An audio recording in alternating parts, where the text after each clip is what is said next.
Recordaros que vamos a darle a lo que es un poco el presupuesto, luego vamos a... un segundo, creo. Esto.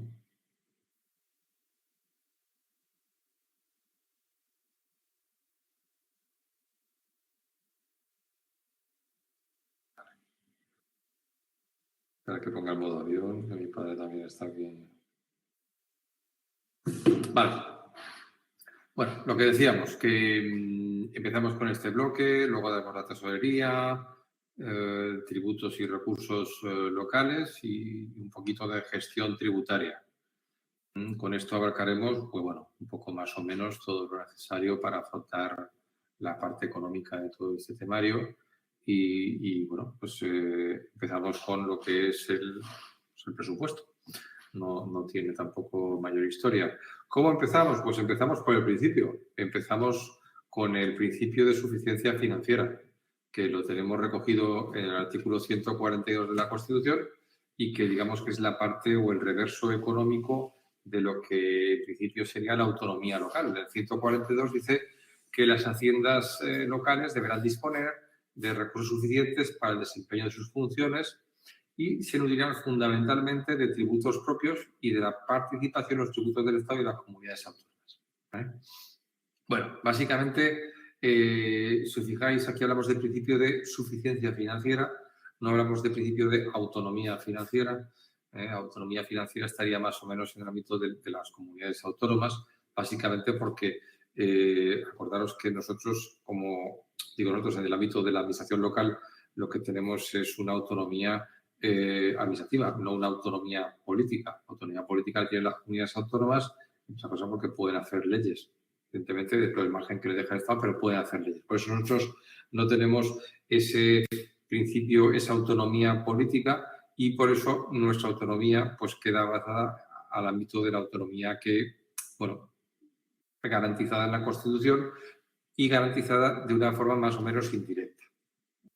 ¿Por qué? Pues porque nosotros para poder ejercer las actividades tiene que ser en el marco de lo que nos deje el Estado y las comunidades autónomas. Y en cuanto a la financiación, pues igual. Dice que tenemos que tener medios suficientes para acometer las funciones que la ley nos va atribuyendo a las corporaciones y es la ley la que fijará los tributos que les son propios y es la ley la que fijará cómo se produce esa participación en los del Estado y en los de las comunidades autónomas. Aquí nos encontramos con que el Estado pues, está muy consolidado.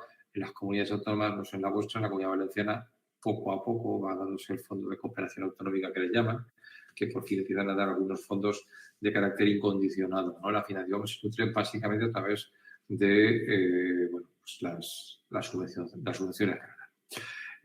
Lo que os decía, la suficiencia financiera es, digamos, el reverso económico de la autonomía local, que aparece recogido en el título octavo de la Constitución, en el artículo 137 y que se recuerda también en el artículo 140. En la Ley de Bases de Régimen Local aparece en el artículo 105, ¿vale? Donde se establece, es lo mismo, ¿no? Se dotará a las entidades locales de recursos suficientes para el cumplimiento de sus fines.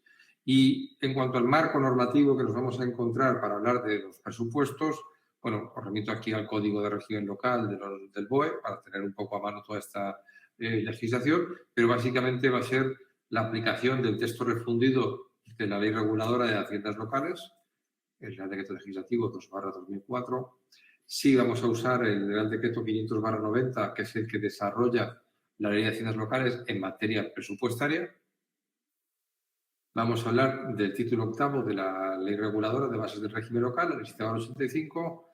Vamos a aplicar con carácter, si queréis, supletorio, la Ley General Presupuestaria del Estado, la Ley 47/2003, y también vamos a aplicar la Orden 3565/2008, donde se establece la estructura de los presupuestos de las entidades locales.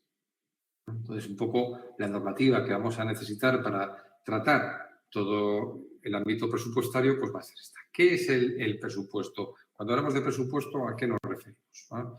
Esto lo tenemos en la Ley de Haciendas Locales y en el Real Decreto 500/90. Ahora, los que estáis un poco, que os presentáis para el Estado, la comunidad autónoma, miramos la ley de Haciendas del Estado, la ley general presupuestaria del Estado y la ley de Haciendas que establece cada comunidad autónoma, pero veréis que las definiciones, bueno, son más o menos igual, ¿no? Dice en este caso el artículo 162 de la ley de Haciendas locales que los presupuestos generales de las entidades locales constituyen la expresión cifrada, conjunta y sistemática de dos cosas: las obligaciones que pueden reconocer como máximo y los derechos que prevean liquidar. Y también las previsiones de ingresos y de gastos que tengan las sociedades mercantiles cuyo capital social pertenezca íntegramente a la entidad local. Y aquí tenemos que establecer varias cosas, es decir, que, claro, es decir, expresión cifrada, conjunta, sistemática, es decir, nos vamos a encontrar donde se habla de, primero, la primera cuestión que quiero que tengáis es presupuesto general. No tiene que ser el presupuesto del ayuntamiento, porque el presupuesto general puede englobar más presupuestos del presupuesto del ayuntamiento, por ejemplo, organismos autónomos, por ejemplo, sociedades mercantiles, como señala aquí. Entonces, hay que tenerlo todo como un todo. Cuando empecemos a ver la aplicación presupuestaria o la partida, veremos qué significa esto de cifrada, conjunta y sistemática, porque el sistema de aplicaciones presupuestarias de partidas que nos manda la orden que vamos a ver establece un sistema de forma que cualquier presupuesto de cualquier corporación de España sea inteligible, es decir, porque claro, si cuando hablamos de partidas estamos añadiendo códigos distintos en función de cada ayuntamiento, pues no habría forma de entenderlo. Entonces, es una expresión cifrada, una expresión conjunta. Cifrada porque nos va a dar números. Porque vamos a hablar de partidas, vamos a hablar de importes, de gastos y de ingresos. Conjunto, porque vamos a establecer el presupuesto en su globalidad. Es decir, general, tanto del Estado como de los organismos autónomos, como de las sociedades mercantiles de capital íntegramente municipal. Y esa sistemática que nos da la orden y que hace que podamos interpretar de forma homogénea cualquier presupuesto de cualquier corporación. Otra cosa que quiero denotar de este artículo es el carácter limitativo del presupuesto. Habla de obligaciones que como máximo se pueda reconocer. Por tanto, a nivel de gasto, el presupuesto es un tope. Y en las siguientes aplicaciones presupuestarias del presupuesto de gastos nos dirá aquellas hasta dónde podamos llegar. Ese tope no opera en los ingresos. Los ingresos es una mera previsión. Pero puede ser una previsión un poco ahí a ojo. A ver, no. Tenemos que motivarlo. O sea, son los hechos que se prevean liquidar, pero esa previsión tenemos que motivarla. ¿Por qué? Hombre, porque si no, es decir, si el presupuesto se aprueba con equilibrio y no tenemos ningún cuidado a la hora de prever los derechos que se pueden liquidar, pues nos vamos a encontrar con una liquidación con déficit que podemos montar, pues vamos, un lío gordo.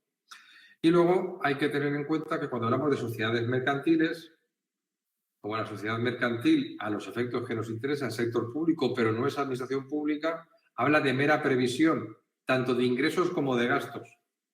Pero esa sociedad mercantil tiene que ser de capital íntegramente municipal, no vale mayoritario.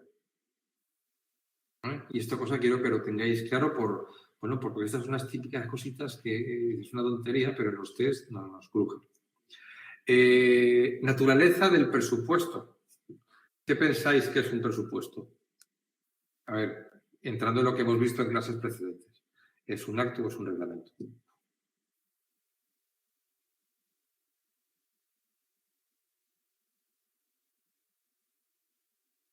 Porque ya veis aquí un tiempecito. ¿Vale? Claro, perfecto. Es un reglamento. Es un reglamento hasta la clase de hoy, lo decía porque tenía una sentencia que encontré del TSJ del País Vasco, ¿vale? Que decía, por tanto, el presupuesto en cuanto a disposición administrativa, ¿vale? Ya lo acaba aquí. Sin embargo, hoy en día nos encontramos con que una reciente sentencia de septiembre de este año establece que el presupuesto tiene carácter normativo. A veces, fijaros, es curioso cómo llegan las cosas al Supremo y cómo se admiten ciertas cosas. ¿Por qué? Pues porque lo que establece esta sentencia es que dice que tiene carácter normativo porque no caben recursos. Pero es que, claro, cuando miras la ley de haciendas locales, ya te dice que no caben recursos.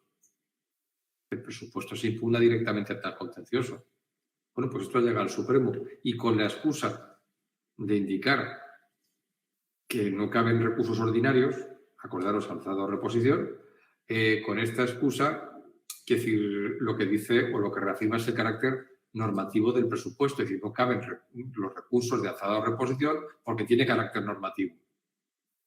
Pero en definitiva, estas cosas que son sentencias que dices, ¿cómo es posible que esta cosa llegue al Supremo? Bueno, pues ha llegado y eso ya nos vale para dejar blanco sobre negro que el carácter o la naturaleza del presupuesto es una naturaleza normativa. Las sentencias las tenéis en la ficha, en la nota de la ficha que estamos aquí viendo. Otro elemento del presupuesto que decíamos antes es que el presupuesto es único. ¿Vale? Ley de bases de régimen local, en el sentido de que puede haber varios presupuestos. Es decir, puede haber presupuesto del ayuntamiento, un presupuesto por cada organismo autónomo, un presupuesto por cada una de las sociedades mercantiles de capital íntegramente municipal que tenga. Ahí ya entramos en la famosa heterogeneidad de los municipios españoles, que hay algunos que tendrán mogollón. Yo, gracias a Dios, en mi ayuntamiento no tengo nada más que un presupuesto. El presupuesto general coincide con el presupuesto del ayuntamiento. Otro elemento que tenemos que tener en cuenta, lo que quiere decir esto es que único significa que se aprueba solamente un presupuesto. Es decir, tú no puedes aprobar el presupuesto del organismo autónomo y más tarde el del ayuntamiento y más tarde el de la sociedad mercantil. No se puede hacer. ¿Vale? Entonces, ¿se tienen que aprobar todos a la vez o no se aprueba ninguno? ¿El ejercicio económico en el cual se basa el presupuesto coincide con el año natural?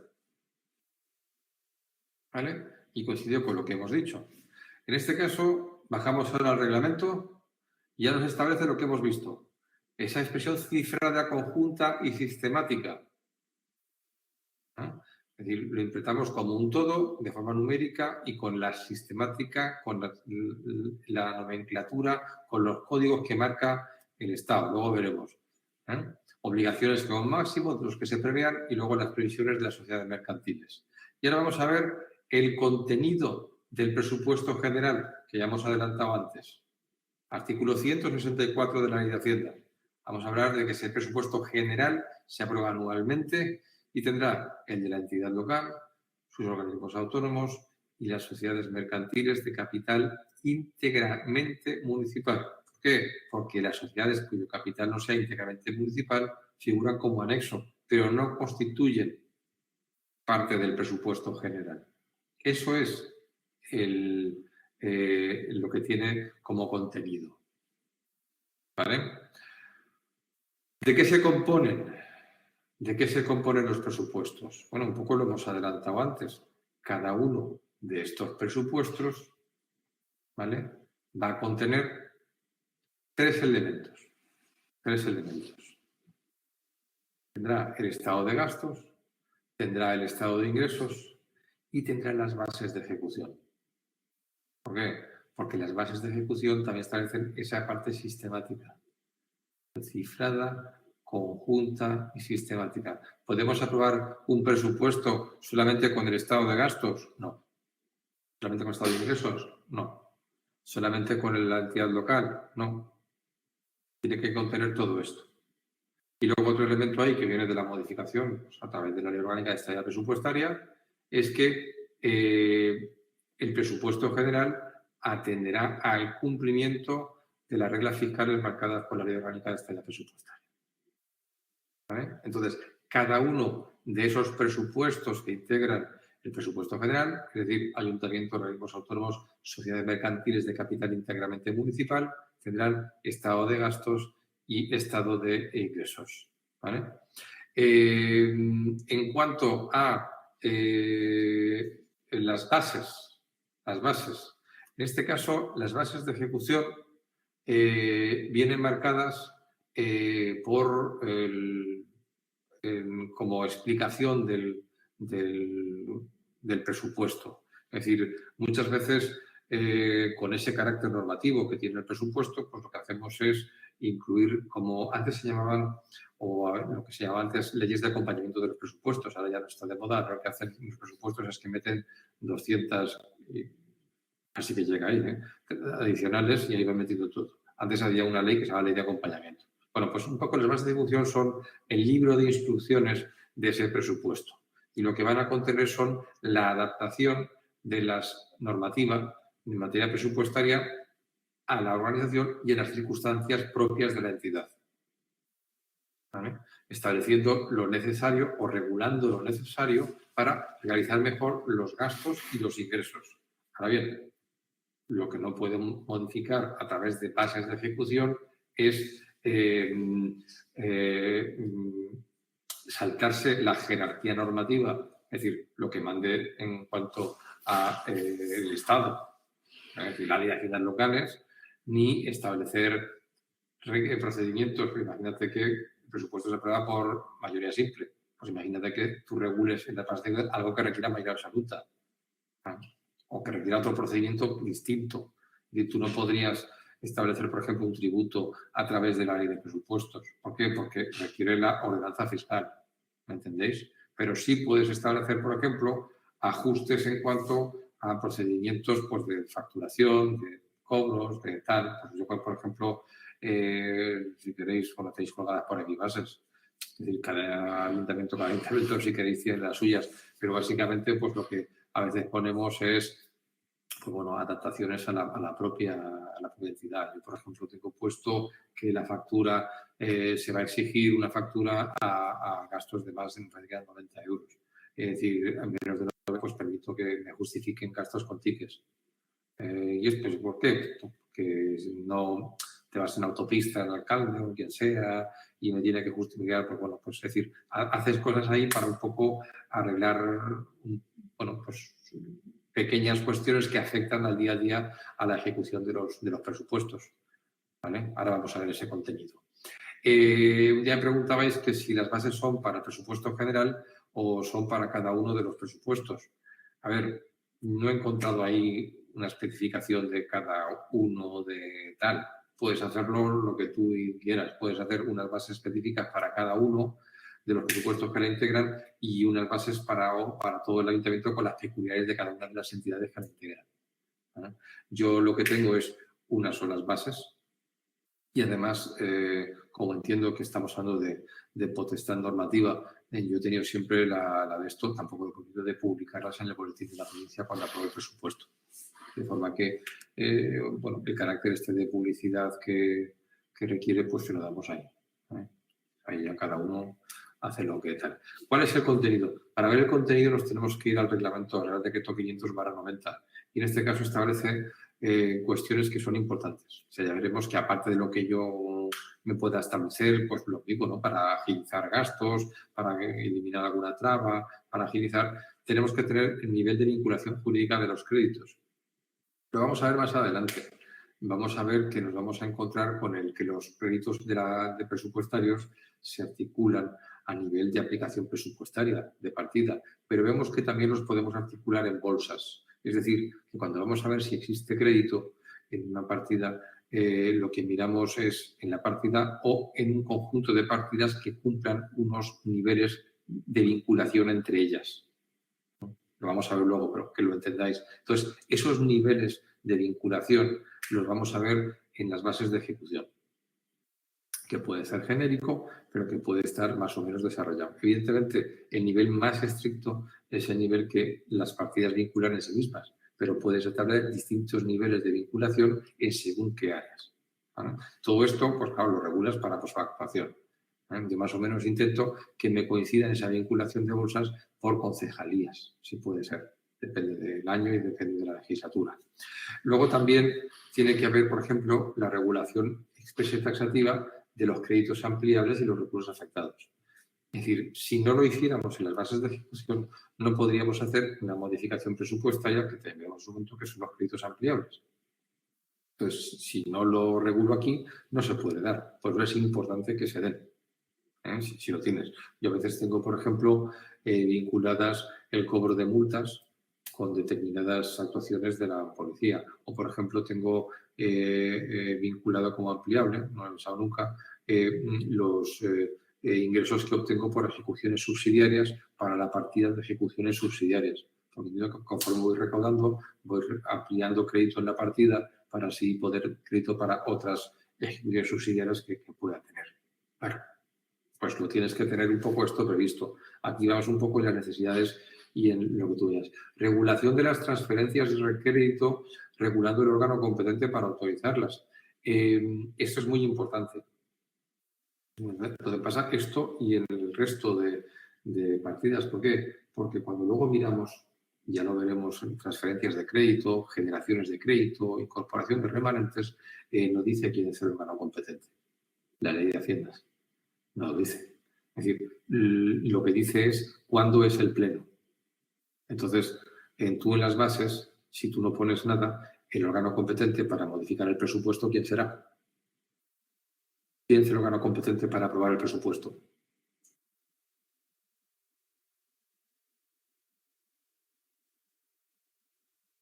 Vale. ¿Y para modificarlo? ¿Quién es el órgano competente para modificar el presupuesto? El Pleno. Y quien lo aprueba lo modifica. Pero la ley nos permite, en algunos tipos de modificaciones, regularlo. Por ejemplo, en materia de personal, el órgano competente puede ser para una transferencia de crédito el alcalde. O cuando hablamos de que en distintas áreas de gasto, dentro de la misma área de gasto, se puede aprobar una transferencia de crédito por el alcalde. Pero si yo esto no lo dije en las bases de ejecución, sería siempre el Pleno. Luego ya vamos entendiendo que es importante ir regulando esto. También establece la tramitación de expedientes de ampliación y generación de créditos, así como la incorporación de remanentes de crédito. ¿Vale? Por ahí la razón que os he dicho, que si no decimos nada, esto en principio lo tiene que hacer el Pleno. Normas que regulen el procedimiento de ejecución del presupuesto. Pues cuando puedo juntar fases, cuando puedo tener, cuando un recibo, un ticket puede ser objeto de justificación de una obligación. Sí, bueno, lo podría regular aquí. Desconcentraciones y delegaciones en materia de autorización y disposición de gastos, reconocimiento y liquidación de obligaciones. Es decir, una cosa que tenemos que entender, ahora que estamos en el ámbito financiero, es que una cosa es la legalidad administrativa y otra la financiera. La legalidad administrativa es la que vamos conociendo, por ejemplo, en la LEPAC, en la ley de contratos y tal. Pero luego esas actuaciones que son a nivel administrativo tienen consecuencias a nivel financiero. A nivel financiero significa que nosotros, cuando aprobamos un expediente de contratación, lo iremos desarrollando, esto implicará que financieramente una autorización del gasto. Cuando adjudicamos un contrato, hacemos un compromiso o una disposición de gastos. Y cuando nos llega una factura, hacemos el reconocimiento. Bueno, pues podemos establecer delegaciones o desconcentraciones para hacer las famosas ADOs. ¿Dónde se hace esto? Pues se hace esto en las propias bases de ejecución del presupuesto. Puede estar de procedimientos establecidos. Es decir, tener en cuenta, por ejemplo, que la cuestión entre la legalidad administrativa y la financiera a veces van a la par, pero a veces no van a la par. ¿Qué significa? Pues que podría ocurrir que el órgano que apruebe los pliegos sea el Pleno y el que autorice el gasto sea el alcalde. ¿Por qué? Bueno, lo podríamos regular aquí. O a veces ocurre que con los gastos de carácter plurianual, si tú no regulas nada en las bases de ejecución, podría ocurrir que el órgano competente es el alcalde para aprobar el contrato, y para autorizar el gasto plurianual sería el Pleno. ¿Vale? O sea, la legalidad administrativa y la financiera no tienen por qué ir a la par. Lo iremos viendo, que vamos a verlo. Se nos queda aquí, estamos esperando, pero bueno, con esto le vamos dando aquí un pequeño spoiler para que lo vayamos viendo. Establecemos Documentos y requisitos que, de acuerdo con el tipo de gastos, justifiquen el reconocimiento de la obligación. Lo que os he dicho, por ejemplo, del ticket para justificar un gasto de taxi o un gasto de autopista. Si tú miras la ley de facturación, dice que a una administración pública siempre hay que hacerle factura. Bueno, pues en este caso lo admitimos que sea así. ¿Vale? ¿Por qué? Pues porque a nivel de gestión es mucho más fácil. Vete a pedir una factura de la autopista de no sé dónde, de tal, ¿vale? Forma en que los preceptores de subvenciones acrediten estar al corriente de las obligaciones fiscales con la entidad local, justificar la aplicación de los fondos requeridos. ¿Vale? Esto está más regulado por la Ley General de Subvenciones, pero podríamos ponerlo aquí también. Supuestos en las que puedan acumularse varias fases de ejecución del presupuesto de gastos en un solo acto administrativo. Es decir, acordaros que en las fases A, D, O también podría ser fase A, D, O. Nosotros regulamos el tema de los pagos menores, contratos menores, cómo se puede hacerlo. Bueno, pues es aquí donde lo regulamos. Normas en las cuales se puede expedir pagos a justificar y anticipos de caja fija. Claro, que son pagos a justificar y anticipos de caja fija. A ver, antes de, muy resumido, porque lo vamos a ver, un pago a justificar es cuando partimos de una excepción a la regla general. La regla general, ¿cuál es? Que yo pago por servicio prestado. Un pago a justificar es un pago donde se libran los fondos antes de tener el bien o el servicio. Y luego se justifica en un plazo. Un anticipo de caja fija es un adelanto para gastos que son más o menos, se pueden saber, si gastos corrientes de mantenimiento y tal, pero que en principio es no presupuestario porque no sabes en qué te lo vas a gastar. Se aplica presupuesto cuando te lo dan.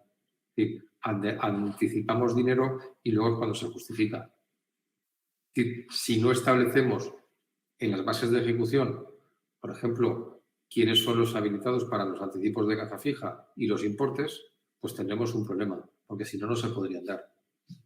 La regulación de los compromisos de gastos de carácter plurianual, esto que os he dicho antes. ¿Vale? Y, bueno, sería básicamente el contenido. ¿Vale? Luego ya, pues yo, por ejemplo, en la mía pongo un modelo de endoso, que luego lo publicamos. ¿Se podría poner otro lado? Sí, pero por tradición lo tenemos en la base de ejecución. ¿Vale? Es decir, que al final cada uno se va estableciendo. Ahora con esto de los Next Generation, de los fondos europeos, puede establecer fórmulas de control interno, de fiscalización previa, requisitos puedes regular un montón de cosas. ¿Vale? Cuidado, los límites siempre es que no puedes usarlo para cosas que la ley prevea otro procedimiento. Vale, ¿hasta aquí alguna duda? Para los test, este artículo tendréis que controlarlo. ¿Bien? Bien.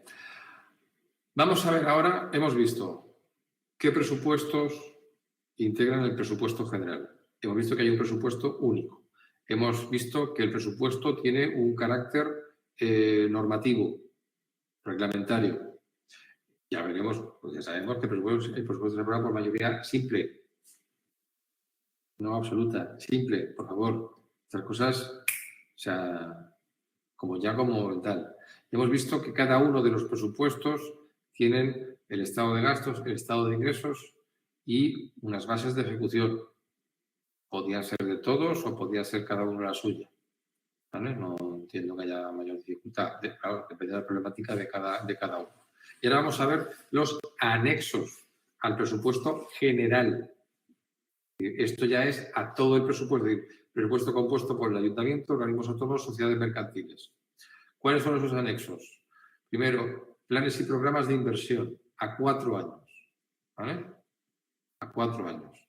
En definitiva, tendríamos que establecer pues, una planificación de las inversiones que se van a hacer en un plazo de 4 años, de forma que vayamos estableciendo tal. Esto hoy en día pues, es bastante complicado porque a veces parece que la planificación nos va a tener el Estado de las comunidades autónomas de acuerdo con todas las subvenciones que van generando. Es un poco lo que os decía de la pequeña crítica que hacemos a la financiación autonómica, que en vez de ser incondicionada, pues es condicionada. Entonces, va loco y a veces te dedicas a esto. Pero bueno, hay que hacer un mínimo esfuerzo por esa planificación a 4 años. Luego, además, tienen que estar los programas anuales de actuación, programas de inversiones de las sociedades mercantiles cuyo capital social sea íntegramente municipal o partícipe mayoritario. O partícipe mayoritario. Por eso os decía que cuidado con esto. Luego tiene que haber un estado de consolidación. A ver, un estado de consolidación, los que no, como yo, no sois de económicas, pues lo tenemos que tener así de estas maneras.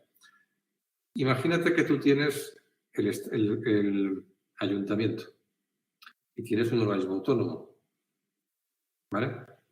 El ayuntamiento tiene un gasto de 10, porque le da una transferencia de 10 al organismo autónomo, ¿vale? Entonces, el ayuntamiento tiene un gasto de 10 y el organismo autónomo tiene un ingreso de 10, ¿vale? Entonces, imagínate que tenemos, pues eso, es decir, ¿qué tenemos que hacer para consolidar? Hombre, ese gasto hay que quitarlo y ese ingreso hay que quitarlo, ¿vale? Porque realmente, es decir, del ámbito de ahí no sale, tenemos que consolidarlo. Cuando hagamos el presupuesto general consolidado, tenemos que quitar las transferencias que van entre unos y otros, porque si no, estamos comparando manzanas con peras y eso no puede ser, ¿vale? Tiene que haber el estado de previsión y movimientos de la deuda. Y tenemos que establecer las operaciones de crédito o de endeudamiento pendientes de reembolso al principio del ejercicio, las que se prevean realizar, el volumen de endeudamiento, distinguiendo operaciones a corto plazo, es decir, menos de un año, a largo plazo, más de un año, ¿vale? Y hablamos de mercado de capitales y tal, aquí ya no... Y las amortizaciones que se prevean realizar. A ver, nosotros tenemos en el estado de ingresos, tendremos como ingreso la operación de crédito que tenemos prevista este año y en gastos tendremos la deuda que se prevé amortizar ese año. Bueno, pues esto hay que hacer un cuadrito estableciendo esos movimientos de la deuda. Situación de la deuda a inicio, a corto y a largo. Hay que establecer las amortizaciones que tengamos previstas realizar durante el ejercicio, ¿vale? Y luego las que preveamos concertar durante el ejercicio. Para eso tenemos un anexo que será pues, el anexo de inversiones, donde establecemos cada inversión del capítulo 6 del presupuesto, ¿sí? ¿Con qué va financiada? Pues con préstamos, con subvenciones, con ventas patrimoniales, etcétera, para bueno, tener un poco todo esto correlacionado. ¿Vale?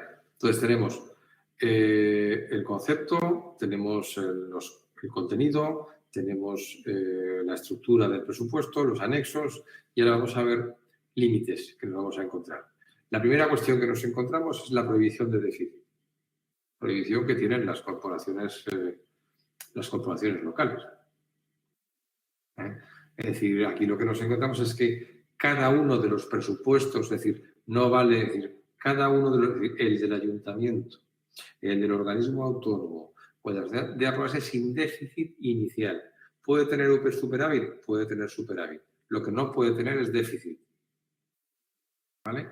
Y que es importante, no podrá darse a lo largo del ejercicio.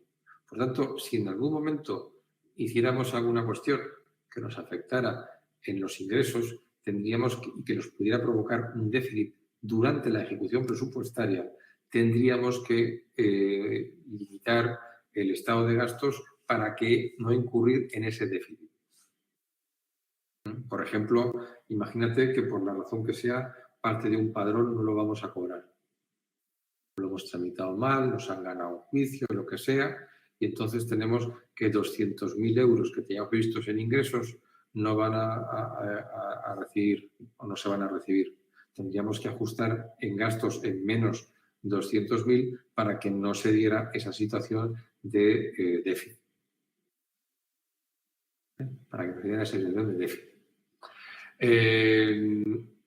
¿Cómo se podía hacer? Bueno, pues, por ejemplo, que declarando créditos no disponibles. A veces no es tampoco ni siquiera es necesario modificar el presupuesto.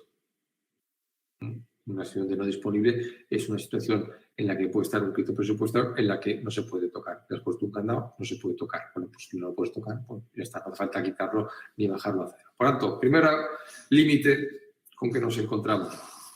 No puede haber déficit, ni en la aprobación ni en la ejecución del mismo. ¿Vale? Puede ocurrir que cuando liquidemos el presupuesto sí nos arroje déficit.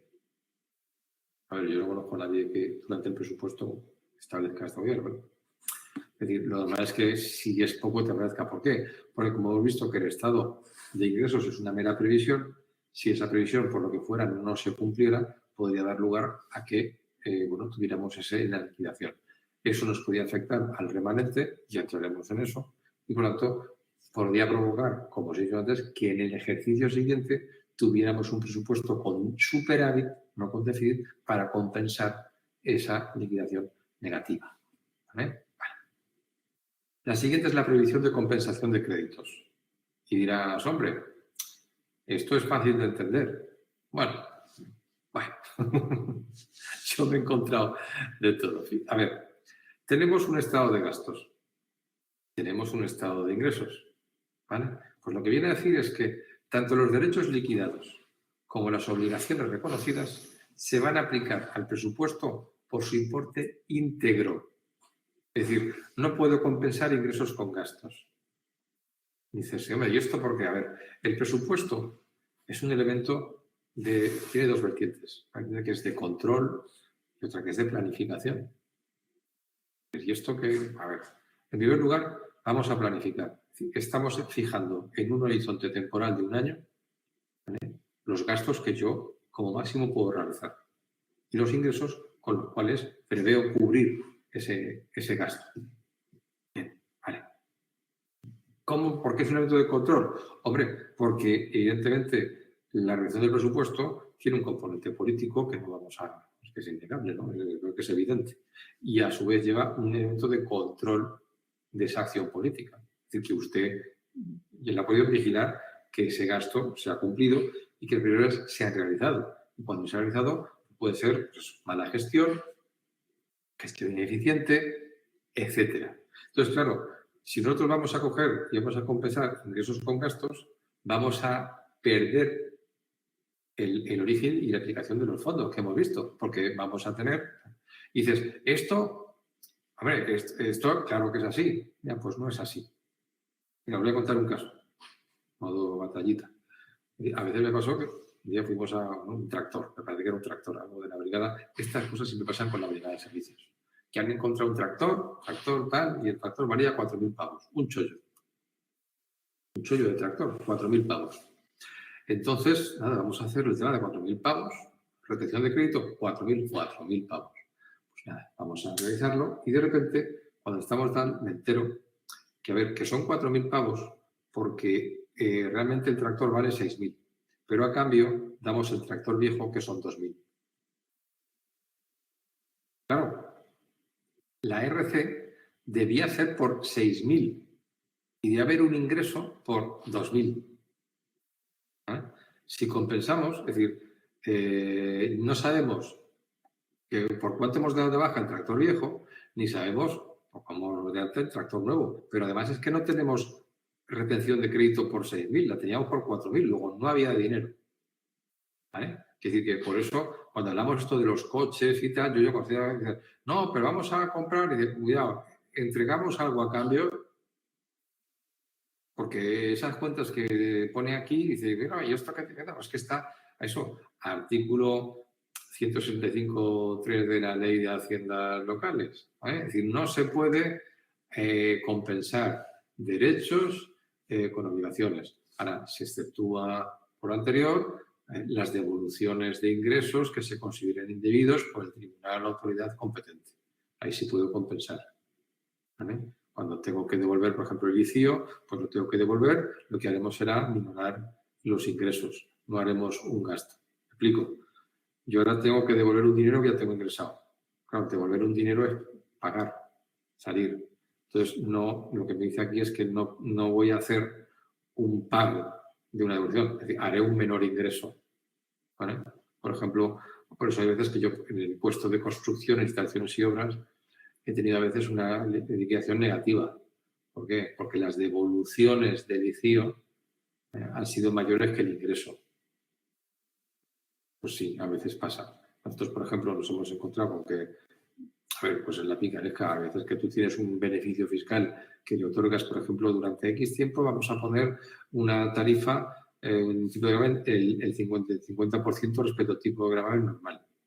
Si tú tienes una licencia de obras con un ICIO bastante importante, ¿qué haces? Pues cancelas, vuelves a pedirlo y pagas la mitad. O directamente llega la crisis, la gente tiene licencia concedida, decide no realizar la obra y se lo tienes que devolver. Y según qué obras, pues puede ocurrir que le tengas que pagar más de tal. ¿Vale? Entonces, la única excepción que tenemos es esta. ¿Vale? Por lo tanto, no puede haber déficit y no se puede compensar. Porque si eso se pudiera, pues claro, el presupuesto perdería ese elemento, ese valor de planificación y de control. ¿De acuerdo? ¿Hasta aquí todo claro? Bueno, son conceptillos. Vamos a irlo complicando un poquito. Bueno, no sé.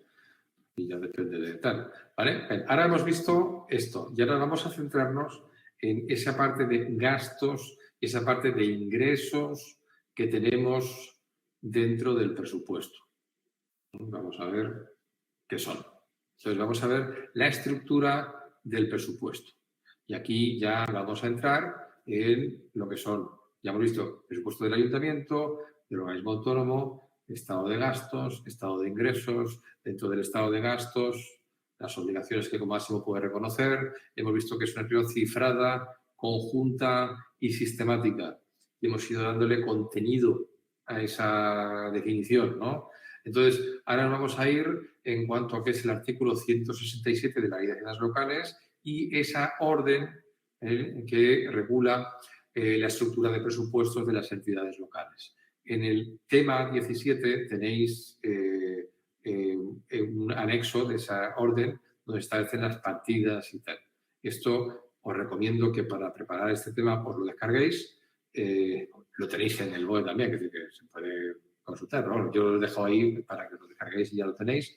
Y conforme vayamos viendo, quiero que toquemos, ¿vale?, las partidas. De hecho, lo que haremos el próximo día es la primera media horita de clase ir trabajando el tema de las partidas. También dentro del tema 17 tenéis un, no sé, tipo que he puesto ahí para enlazar tipo de gasto y de ingreso con las partidas, ¿vale? ¿Por qué? Porque, bueno, lo tenemos que ir trabajando según a lo que nos presentemos. Pues acordaros que esto tiene mayor o menor importancia. La estructura presupuestaria, y esto es algo que a veces cae en el presupuesto, es decir, ¿quién es el órgano competente para hacer la estructura presupuestaria? Bueno, cuando se hizo el artículo 167 era el Ministerio de Economía y Hacienda, hoy es el Ministerio de Hacienda y Función Pública, ¿vale? Es el que establecerá la estructura de los presupuestos. ¿Cómo lo hace el Ministerio? A través de un reglamento, a través de esa orden ministerial. Acordaos que una orden ministerial pues, es un reglamento de un ministerio. El Real Decreto pues, es un reglamento del Gobierno. ¿Vale? Y, bueno, pues, teniendo en cuenta la naturaleza económica de los ingresos, de los gastos, las finalidades, los objetivos, que se debe de forma que establezcan, bueno, pues ahora veremos esa clasificación. ¿Vale? En cuanto a esa estructura, por tanto, lo que os decía, os remito al código de régimen local y en cuanto a la orden que tenéis enlazada ahí. ¿Vale? Pero eso os decía, ¿por qué es necesario hacer esto? Pues lo que os he dicho, porque cualquiera tiene que poder ver un presupuesto y entender lo que pone ahí. Por eso requiere una sistemática que lo haga homogénea pues, en todo el Estado. Entonces, vamos a empezar por los gastos. Vamos a ir aquí un poquito y vamos a establecer esto. Y en primer lugar, vamos a ver el artículo 3 de la orden que regula bueno, pues las clasificaciones. En este caso, vamos a hablar de que los estados de gastos en los presupuestos los vamos a clasificar por los siguientes criterios, que es la clasificación que vamos a contar. Primero es la clasificación por programas. Luego está la clasificación por categorías económicas. Y luego vamos a ver opcionalmente las orgánicas. ¿Vale? Es decir, básicamente vamos a responder a las siguientes preguntas. Cuando el programa significa para qué se gasta. Para sanidad, para policía, seguridad, ¿vale?, para administración general, para turismo, para tal. Y luego ese gasto es decir, en qué se gasta, lo vamos a ver reflejado en la categoría económica, en personal, en gasto corriente, en transferencias corrientes, subvenciones, vamos a gastar en amortizar deuda, ¿vale? ¿En qué se gasta? Y luego, orgánicamente, es decir, qué órgano es el que gasta. Esa es la clasificación orgánica. Para los test, la clasificación orgánica es opcional, no es obligatoria. ¿Vale? Es opcional. Fijaros, por lo tanto, vamos a ver quién gasta, es la clasificación orgánica y el sujeto que gasta. Tú puedes tener, por ejemplo, imagínate que esto por qué se usa a veces. Pues yo lo que decía es que intento hacer la clasificación, yo no uso la orgánica, acabaré usándola porque eso se va complicando mucho. Entonces imagínate que tienes un concejal que es de varias áreas. Entonces tú puedes decir que el concejal, el órgano tal, es el tal y corresponde con ese concejal, es decir, quién gasta. Entonces puedes hacer ese órgano que gasta, ¿vale?, con diferentes áreas, ¿vale? Sobre todo cuando están muy separadas. Imagínate que uno es el concejal de seguridad y de turismo y está el área de gasto 1 y el área de gasto 4. Eso ya no hay Dios qué tal. Tú llegas y dices, no, el concejal este es el código 01 y el código 01 será tal, de forma que sabes quién gasta. Viendo esto, dices, independiente de que el gasto me venga de turismo o me venga de seguridad, o venga de agricultura, o venga de donde sea, yo sé quién gasta. Esa es la clasificación orgánica que, insisto, es opcional. En segundo lugar, ¿para qué se gasta? La finalidad que persigue el gasto. Y esa es la clasificación por programas. Vamos a hacer diversos programas de gasto. Y luego vamos a ver la clasificación económica. Es decir, ¿en qué categoría económica vamos a realizar el gasto? Es la clasificación económica. ¿Vale? Por tanto, vamos a empezar con la orgánica, no requiere más explicación. La clasificación por programas. La tenemos en la orden, en el artículo 4. En este caso, los créditos se van a ordenar según los objetivos, según el fin que persigue. ¿Vale? Y para ver el fin que se persigue con eso, es decir, para qué se gasta, lo dividiremos en áreas de gasto, políticas de gasto, grupos de programas y programas. ¿Vale? Y además los programas se pueden establecer una más en subprogramas. En este caso, lo que queremos decir es que cada área política son dígitos. Son dígitos que nos vamos a encontrar. Entonces, la sistemática es que a través de esos dígitos que vamos a ver, a través de esos dígitos, nosotros vamos a entender, es decir, lo que nos está diciendo. ¿Vale? Si tenemos unos dígitos, por ejemplo, dígito 130, entendemos que es Administración General de Seguridad. ¿Vale? Si vemos los dígitos que es 011, veremos que es a nivel de deuda pública. Pues nos dice, ¿para qué se gasta? Para deuda pública. ¿Para qué se gasta? Para la policía. Si vemos, por ejemplo, la 432, que sería turismo, ¿para qué se gasta? Para turismo. ¿Vale? Y como mínimo tendremos 3 dígitos. Fijaros aquí que la estructura que veremos en el anexo 1, ese anexo es el que os he dicho que tenéis que descargaros, es cerrada, ¿vale?, y obligatoria para todas las entidades locales, pero es abierta, es decir, podemos inventarnos algún código de estos que no esté en la orden, en el anexo, a nivel de programa y de subprogramas, ¿vale? Si no está creado en la orden, lo podremos crear, ¿vale? Pero si está creado en la orden, no lo podemos crear. Por ejemplo, pues la 1532 son vías públicas. ¿Podríamos crear la 1533? Sí. ¿Vale? Pasa que yo no recomiendo crearlo porque luego resulta que para enviarlo al ministerio es un lío. Por eso vamos a verlo gráficamente. Vamos a ver que tenemos áreas de gasto, política de gasto, grupo de programas. ¿Vale? Lo que quiero deciros es que cuando establezcamos la aplicación presupuestaria o la partida presupuestaria va a ser la conjunción de la clasificación como mínimo por programas y económica. ¿Para qué se gasta y en qué se gasta? Eso es un código de matrícula. Como mínimo tiene que tener 6 dígitos. No hay aplicación presupuestaria menor en gastos, menor de 6 dígitos. Y habrán, como ya veis aquí, 3 para la clasificación por programas y 3 para la clasificación económica. Estos 3 son obligatorios. Área de gasto, política de gasto y grupo de programas. Lo tenemos que poner en cada una de las partidas. Son obligatorios. Luego ya tenemos a nivel de programa, ¿vale? Y luego a nivel de subprograma.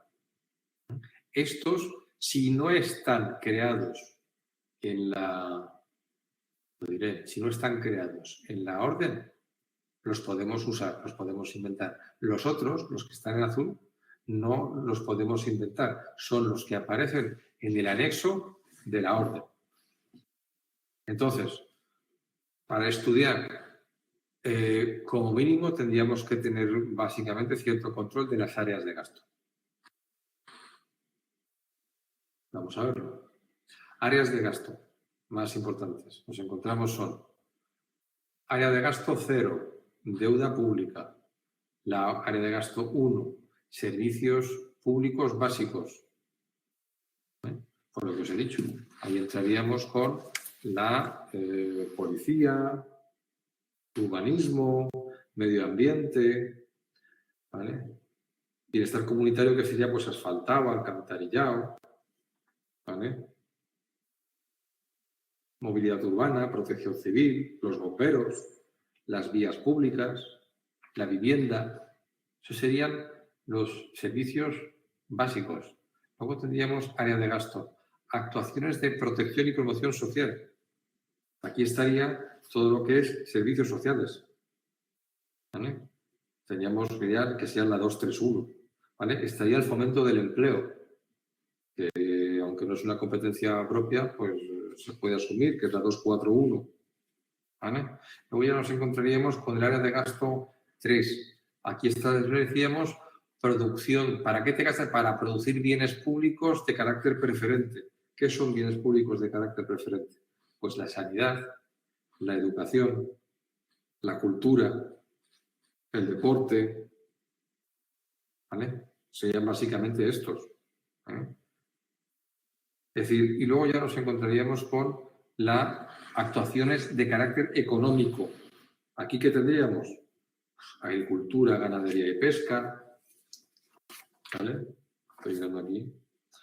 Pues eso, la agricultura, la ganadería, la pesca, el turismo, industria y energía, comercio, mercados, transporte urbano, las infraestructuras, I+D, ¿vale? Todo lo que es sociedad de la información, teníamos que tener aquí, ¿vale?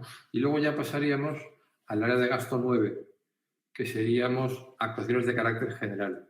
Serían un poco como aquellas actuaciones que tienen un carácter más como coste indirecto, ¿no? Aquí estaríamos los servicios de intervención, estaría la 931, estaría la 920, que sería la Administración General, ¿vale? Estaría, pues, transferencias a otras administraciones públicas, gestión del patrimonio, es decir, no sé, participación ciudadana, comunicaciones internas, lo que es administración financiera y tributaria, ¿vale? Serían estos que son, digamos, bueno, pues los más genéricos. Estas serían las áreas de gasto. Ahora entraríamos con la política de gasto, que sería el segundo dígito. Aquí directamente os pongo un poco lo que hablamos aquí. Es decir, entonces veríamos aquí, pues el libro básico, lo que se ha explicado. Medio ambiente, bienestar comunitario, vivienda, urbanismo, seguridad y movilidad urbana, pensiones, un poco lo que hemos visto para que le pongáis cara y ojos a esto. Para el examen, hombre, el área de gasto tendríamos que saberlo, porque probablemente he visto test y exámenes en que lo preguntan.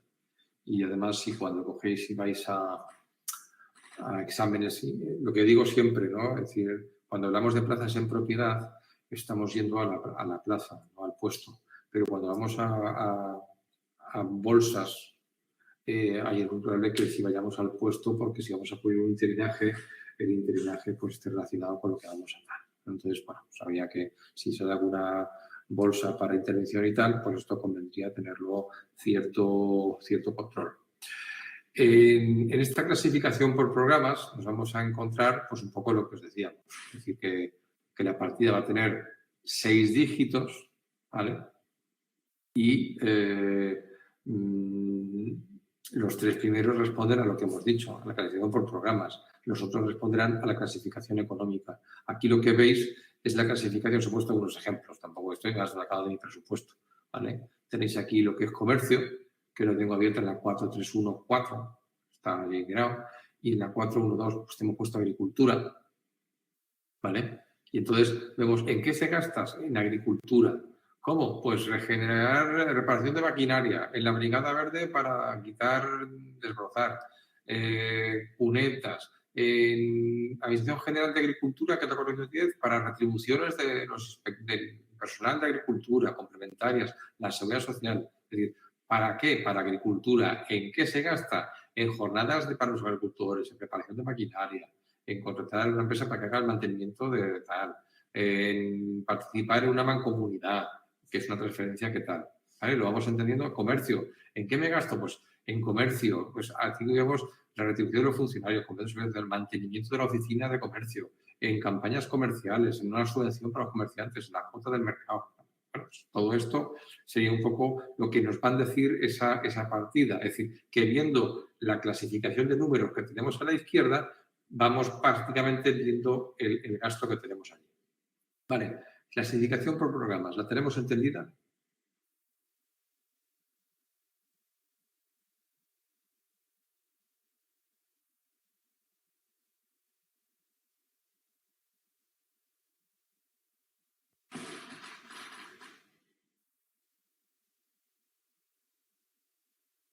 Sí, más o menos. Bueno, esto luego lo tenemos que darle bastante de esto. Lo que quiero es que en la primera pasada que lo entendamos. Luego ya, con los supuestos que ya tenemos en el caso y lo vamos haciendo, yo creo que ya lo vamos teniendo más o menos claro. Bueno, pues vamos ahora entonces a la clasificación económica. ¿Vale? Vamos a la clasificación económica. La clasificación económica la tenemos en el artículo 5 de la orden. ¿Vale? Y en este caso, pues bueno, nos vamos a encontrar con que la clasificación económica vamos a tener los créditos presupuestarios distinguiendo entre operaciones corrientes, operaciones de capital y las operaciones financieras. ¿Vale? Y atendiendo a la naturaleza económica, vamos a desglosarlo en capítulo, artículo, concepto y subconcepto. Como mínimo, lo desarrollaremos a nivel de concepto, ¿vale? A nivel de concepto y vamos a tener cerrados la estructura a nivel de concepto a nivel de concepto y subconcepto se puede abrir siempre y cuando no esté en la orden. Entonces, a nivel de capítulo, artículo, es cerrado. Concepto podríamos abrirlo, subconcepto podríamos abrirlo, siempre y cuando no esté en la orden. ¿Vale? Luego también los subconceptos. El subconcepto podría desarrollarse en partidas, ¿vale? Cuya estructura es abierta, porque aquí ya se van a ponerle muchos dígitos. Entonces, lo vamos a encontrar, ¿vale? Pero gráficamente capítulo, artículo y concepto. Entonces, como mínimo, en la aplicación presupuestaria tenemos que tener los 3 de los programas y los 3 de clasificación económica, ¿vale? Y luego ya podemos crear subconcepto, ¿vale? Subconcepto y partida, ¿vale? No, eso no lo he creado ahí. Siendo con carácter optativo. El concepto y el subconcepto, siempre y cuando no estén creados en la propia estructura presupuestaria. Vamos a ver, por tanto, esa clasificación económica de los gastos. En primer lugar, vamos a distinguir gastos corrientes. que son aquellos gastos que de forma usual se dan dentro de del gasto, digamos, normal. Acordaros que estamos hablando de clasificar los gastos por la corriente económica o por la clasificación económica que llevan, no la finalidad, sino en qué se gasta, ¿vale? En qué se gasta. Y en este caso tenemos esos corrientes. Acordaros también, cuando vemos los temas, sobre todo pues, en contratos y tal, que a veces hablan de gastos ordinarios. Y los gastos ordinarios son una cosa y los corrientes es otra. Un gasto ordinario suele ser un gasto corriente, pero no todo gasto corriente es ordinario.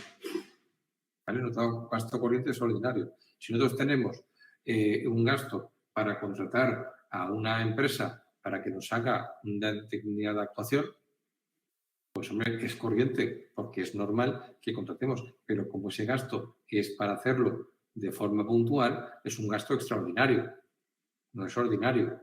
Los gastos de personal son corrientes. ¿Por qué? Pues porque siempre los tenemos, siempre vamos a pagar nóminas, ¿vale? Igual que la deuda, igual que las subvenciones, ¿vale? Y ahora pues igual que el fondo de contingencia, que están así establecidos. Bueno, vamos a ir viendo esto. Gastos corrientes. Primero, ¿cuáles son? Capítulo 1, gastos de personal, que serían las retribuciones, las indemnizaciones, cotizaciones o los planes de pensiones, si los tuviéramos. ¿Vale? Eso es el capítulo 1. Capítulo 2, gastos corrientes y servicios. Son suministros, materiales, gastos por servicios y trabajos realizados por empresas ajenas contratadas por el ayuntamiento. ¿Vale? Teníamos dentro de los corrientes el capítulo 3. Son los intereses que provengan de las operaciones financieras. Si yo cojo y tengo que pagar un préstamo, el préstamo tengo una parte que es amortización de capital y otra que son intereses. Pues la amortización de capital iría a pasivos financieros, mientras que los intereses irían a capítulo 3. Luego, el interés es un gasto corriente, mientras que el pasivo, la amortización, sería una operación financiera. ¿Vale? Luego nos encontramos capítulo 4, transferencias corrientes. Son aportaciones que hacemos a otras entidades o organizaciones públicas, ¿vale? O a privadas, a particulares también, para financiar operaciones corrientes. Aquí estarían las transferencias. Sería, por ejemplo, que os dije, si yo le doy una cantidad de dinero a un organismo autónomo que depende de mí, pues es una transferencia corriente para que su funcionamiento. Y la transferencia corriente, y la transferencia que es, pues una aportación no condicionada. Si es condicionada, ¿qué es? Pues una subvención. Si yo doy una subvención para contratar a un funcionario para cumplimiento de tareas, ¿vale? Pues eso sería una transferencia corriente. Una subvención. ¿Por qué? Porque tiene una finalidad. Pero tiene que ser una finalidad que se de gastos corrientes. Porque si fuera para una subvención, para una finalidad que fuera una inversión, hablaríamos de una transferencia de capital. No estaría aquí, porque no sería corriente. Luego tenemos el fondo de contingencia e imprevistos. En este caso, el fondo de contingencia es una cosa, pues bueno, novedosa. Figura como operaciones corrientes, pero realmente el fondo de contingencia no tiene una... Es decir, del fondo de contingencia no sale dinero. ¿Me explico? El fondo de contingencia se creó por la Ley Orgánica 2/2012, ¿no? La Ley Orgánica de Estabilidad Presupuestaria. Y el fondo de contingencia, el problema que tiene es que, bueno, pues es decir, cuando tenemos que realizar alguna actividad o alguna cosa que no estaba prevista en el presupuesto, bueno, pues así resumido, en lugar de acudir a los remanentes de crédito, créditos solidarios, suplementos de crédito, financiados con remanentes, etcétera, que es una cosa que es un poco así un arcano, ponemos una partida, le ponemos un fondo y decimos, mira, esta partida es para financiar, yo qué sé, una cosa imprevista. ¿Vale? Entonces, si miras los movimientos del capítulo 5 del fondo de contingencia, pues resulta que de ahí no sale ninguna DO. Es decir, del capítulo 5 no pende ninguna DO. Del capítulo 5 lo que va a ocurrir es que se disminuirá a través de créditos extraordinarios o suplementos de crédito con otras partidas. ¿Para qué se hace esto? Bueno, te obliga a ahorrar. De hecho, si tú, por ejemplo, participas en opción de financiación para el pago, yo, por ejemplo, tengo de sentencias judiciales firmes, te obligan a que el 1% de los ingresos de gastos corrientes, ¿vale?, se dediquen a dotar ese fondo de contingencia. ¿Vale? Luego ya nos encontramos con los gastos de capital. Es decir, que es lo contrario a las operaciones corrientes. ¿Vale? Y son aquellos gastos que, pues evidentemente, forman capital, no tienen carácter. Inversiones reales. Lo que hacemos es crear, pues eso, equipamientos, infraestructuras o adquirir bienes que tengan carácter de inventariable. ¿Vale? Entonces, se supone que nuestro pasivo pues, crece, ¿vale? Tenemos mayor gastos, pues eso, en formación de capital. Y demás. Es decir, claro, si yo compro un camión, pues ya compro el camión. ¿Me entendéis? Eso no es un gasto corriente. Compro camión cuando me hace falta. ¿Vale? Entonces, teníamos esta primera cuestión. Y todo aquello que vaya al inventario del ayuntamiento es una inversión real. Y luego ya nos encontramos con las transferencias de capital. Las transferencias de capital son las aportaciones para financiar pues, operaciones de capital. Si yo le doy una subvención a mi organismo autónomo para que compre, o una transferencia para que compre un camión, lo que hemos visto antes, no irá a capítulo 4, irá a capítulo 7. ¿Vale? Entonces, tenemos ya gastos corrientes, tenemos gastos de capital y, por último, tenemos los gastos financieros. Los gastos financieros tenemos dos tipos, los activos financieros, y cuando adquirimos activos financieros para la de depósitos o finanzas exigidos. Y aquí tengo previsto, por ejemplo, pues los adelantos de nóminas que podamos tener. Yo tengo más que eso puesto aquí. Si lo tenemos en los pasivos. En los pasivos es el pago de la amortización de la deuda. Lo que decíamos, si yo voy a pagar un préstamo, imaginaros, yo generalmente en el ayuntamiento lo que solemos hacer es, hacemos un préstamo alemán. Es decir, básicamente, hay más, no me voy a meter en esto. Está el francés y el alemán. En el francés, que es digamos el más normal que vimos todos, la cuota de amortización, la cuota de pago del préstamo es igual. Es decir, tú pagas 500 euros al mes y conforme va avanzando la vida del préstamo vamos pagando menos intereses y más capital. Pero tú siempre pagas 500 euros al mes.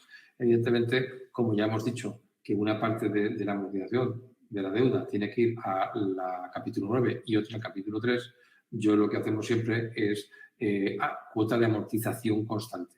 Es decir, que yo siempre amortizo tanto al año, ¿vale?, y pago los intereses que toquen. Pero entonces la cuota no es igual, va cambiando cada año.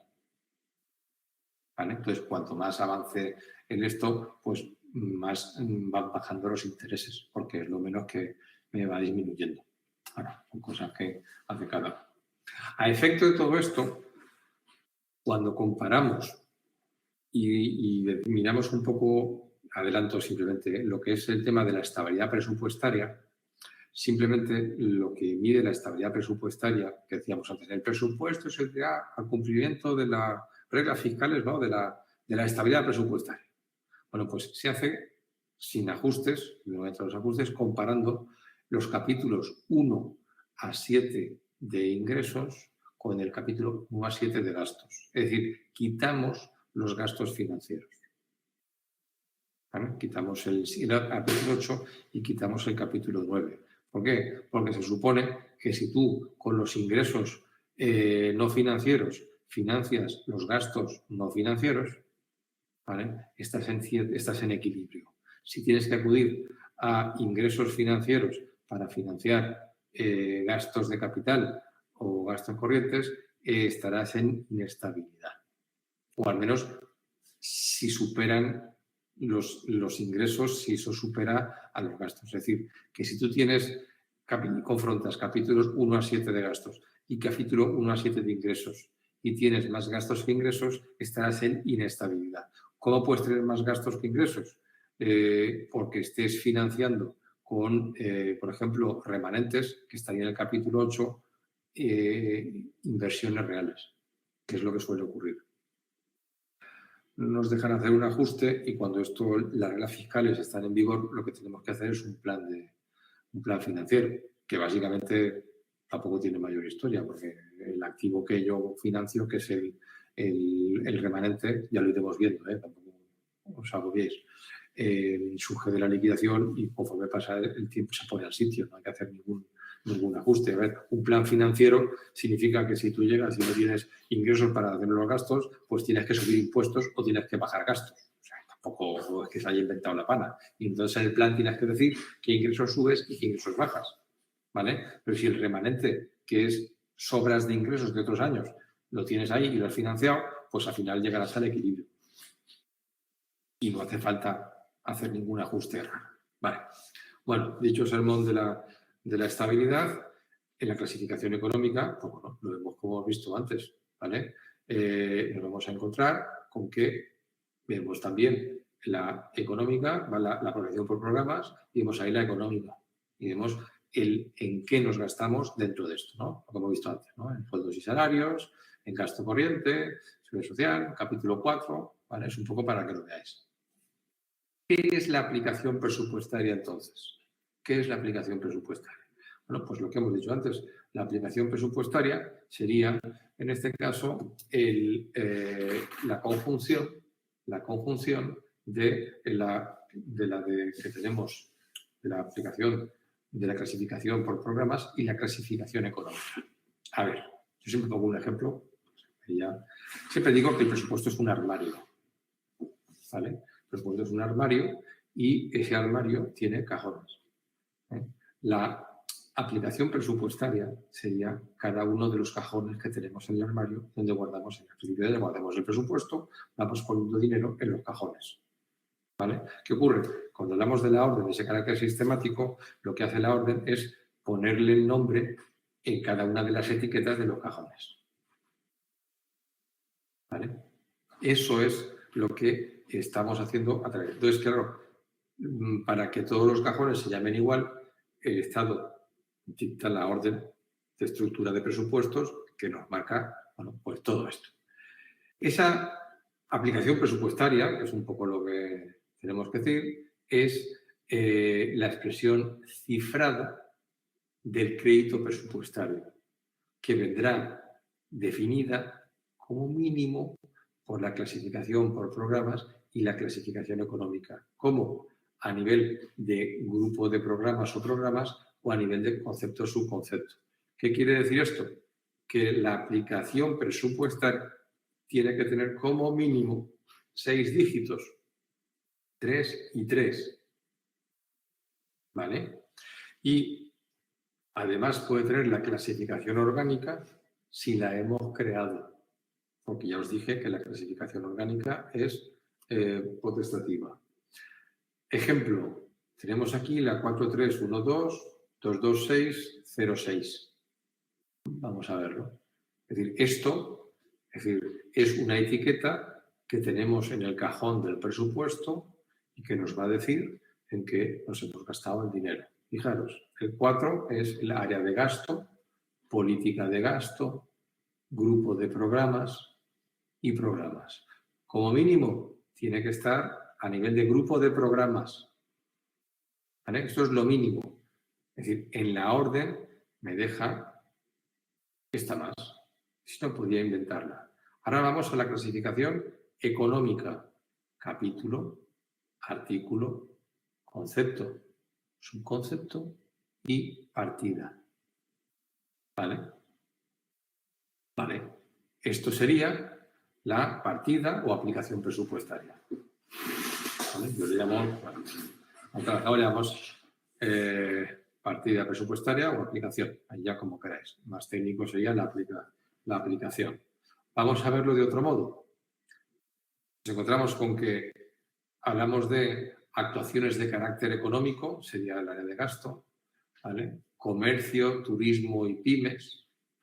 Si vamos a hablar de, seguimos haciendo al grupo de programas comercio, pero aquí ya es mercados, abastos y lonjas. Dentro de comercio sería esto lo que significa. Significa 4312 que nos vamos a gastar el dinero para mercados, abastos y lonjas. Es decir, nos vamos a gastar para el mercado municipal. Vamos a ver capítulo 2, gastos corrientes de bienes y servicios. artículo, material, suministros y otros.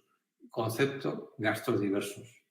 Vale, es un gasto diverso. Es un tal. A nivel de, como mínimo, tenemos que tener esto. ¿Vale? Pero ya hemos visto que si le ponemos 0,6, está en la orden, dice que son reuniones, conferencias y cursos.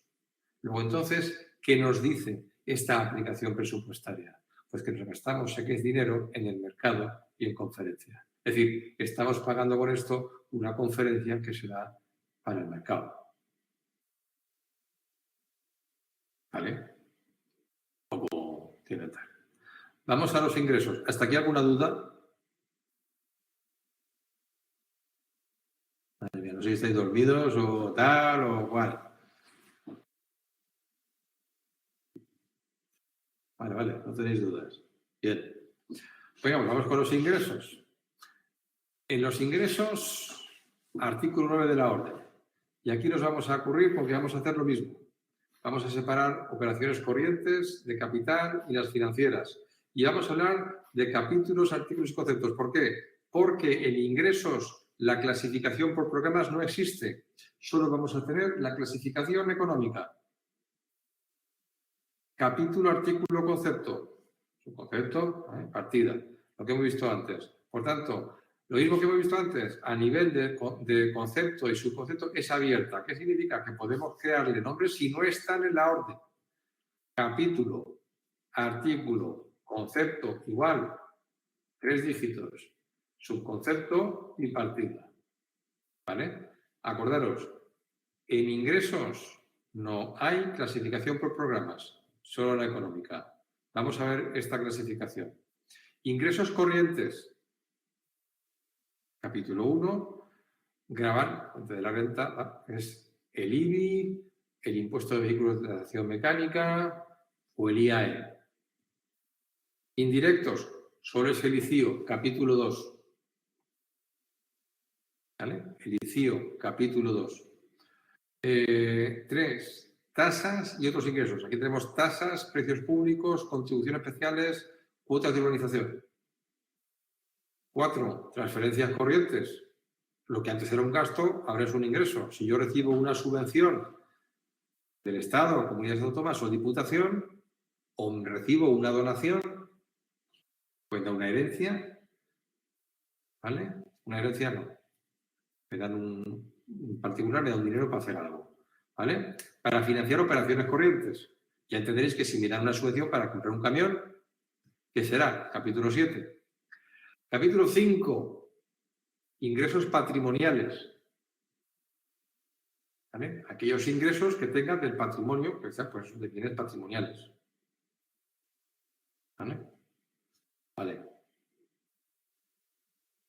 Ingresos de capital. Igual. Capítulo 6. Si vendo un solar o vendo una finca o vendo un tal, pues es lo que antes era gasto, pues ahora será ingreso. Y si me dan una subvención para lo otro, ¿vale? Casos de capital, pues será ingreso. Y luego ya tenemos los ingresos no financieros. ¿Aquí cuál está? Pues aquí estamos devolución de fianzas o depósitos inmovilizados. Aquí, en el capítulo 8, no aparece en las previsiones iniciales del presupuesto, aquí estaría el remanente. El remanente por ley no se puede presupuestar, pero cuando modifiquemos estaría aquí. Cuando se liquida, aparecería ahí. Y luego tenemos el capítulo 9, que estarían los créditos solicitados a otras entidades. Quiero decir que aquí estarían el préstamo que pedimos para financiar, por ejemplo, gastos de capital. Evidentemente, mirad lo veremos en el artículo 47-49 de la Ley de Haciendas. Es decir, yo no puedo pedir un préstamo para financiar gasto corriente, salvo que sea un préstamo de legislatura. ¿Vale? Luego entraremos en préstamo de legislatura. Cuando vemos las modificaciones de crédito lo veremos. ¿Vale? Aquí os dejo, pues bueno, todo lo que sería la clasificación de los impuestos, pues eso, un poco para que veáis a nivel de lo que se incluye, bueno, todo aquí, un poco para que lo veáis, ¿vale? Os he puesto aquí este cuadrito porque están contrapuestos la clasificación económica tanto de ingresos como de gastos. ¿vale? Algún día que tenga tiempo, pues lo haré más bonito y lo pondré tal. Pero bueno, ya he visto los que lleváis un tiempo que he ido modificando, haciendo los cuadritos más bonitos y tal, pero bueno, es un poco así. ¿Vale? Bueno, pues entonces ya lo dejamos hoy aquí con esto, porque ya entramos el próximo día con la aprobación, el procedimiento para tramitar el presupuesto y ya es un cambio de atención muy gordo como para empezar a darlo hoy.